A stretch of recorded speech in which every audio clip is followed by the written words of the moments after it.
எத்தனையோ ஆசாபாசங்கள் எல்லாமே செயல்படுத்துங்க, எல்லாம் பண்ணுங்க. அது ஒரு நியாய தர்மம் மட்டும் வச்சுக்கிங்க.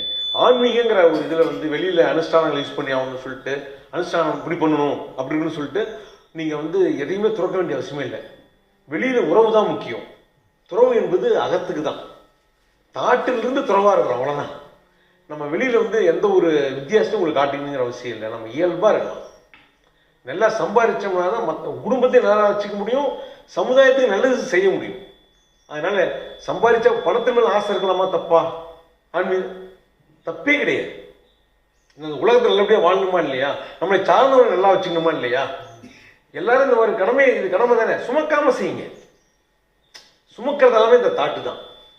நீங்க சுமக்காம செயல்படுறதுக்கான வாய்ப்பு எப்போ கிடைக்கும்? இந்த புரிதலுக்கு அப்புறம் தான் கிடைக்கும். பெரிய சுமை இறக்கி வச்சு நம்மளால வேலையை பார்க்க முடியும்.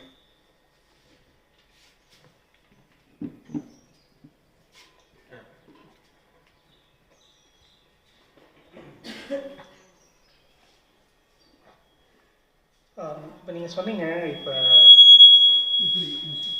உங்கள் பக்கம் தெரிவிக்கும் மைக்கை உங்கள் பக்கம் ஸ்பீக்கர் சவுண்டு வேணும் உங்களுக்கு குறைச்சுங்க.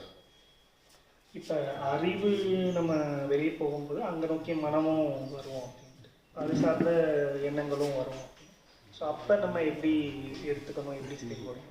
இல்லை, நீங்கள் என்ன தேவையோ அதை நோக்கி நீங்கள் சிந்திச்சிங்கன்னா அது சம்மந்தமான தாட் உங்களுக்கு வரும். அது உதவியாகவும் இருக்கும். உதவியானது எடுத்துங்க, உதவி இல்லாத விட்டுருங்க. ஒரு கார் இருக்குன்னு வச்சுங்களேன். ஒரு கார் எதுக்கு எக்ஸாம்பிள் சொல்கிறேன்னா, டோட்டல் மைண்டுக்கு டோட்டல் கார் வச்சுக்கோங்க. ஒரு டோட்டல் மைண்ட் அப்படிங்கிறது கார். அந்த டோட்டல் மைண்டுக்குள்ளே தான் அறிவு இருக்குது. அது மாதிரி காருக்குள்ளே தான் ஸ்டேரிங் இருக்குது. நம்ம ஸ்டேரிங்கை எப்படி பார்த்து இயக்குவோம்? அவுட்ரு பார்த்தானே இயக்குவோம், வெளியே பார்த்தானே இயக்குவோம். இங்கே ரோடு இருக்குது, இங்கே ரோடு போ, இங்கே வளைக்கணும், இங்கே நிறுத்தணும், ரோட்டை பார்த்து இயக்கணும். எப்போயாவது நீங்கள் காரை உள்ளுக்குள்ளே பார்த்து இயக்குவீங்களா? நீங்கள் உள்ளுக்குள்ளே பார்த்து ஸ்டேரிங் இயக்குனீங்கன்னா என்ன ஆகும்? ஏன் சீட் இப்படி இருக்குது, ஏன் சீலிங் இப்படி இருக்குதுன்னு பார்த்துட்டு இயக்குனீங்கன்னா ஆக்சிடென்ட் ஆகிடும். வெளியே பார்த்து இயக்குனீங்கன்னா ஒட்டுமொத்த காரும் பின்னாடி வந்துடுமா? நீங்கள் உங்கள் அறிவை புறம் நோக்கி செயல்பட்டீங்கன்னாவே ஒட்டுமொத்த மனசு உங்களுக்கு சப்போர்ட்டாக தான் இருக்கும். சப்போர்ட்டாக இருக்காத எடுத்துக்கங்க.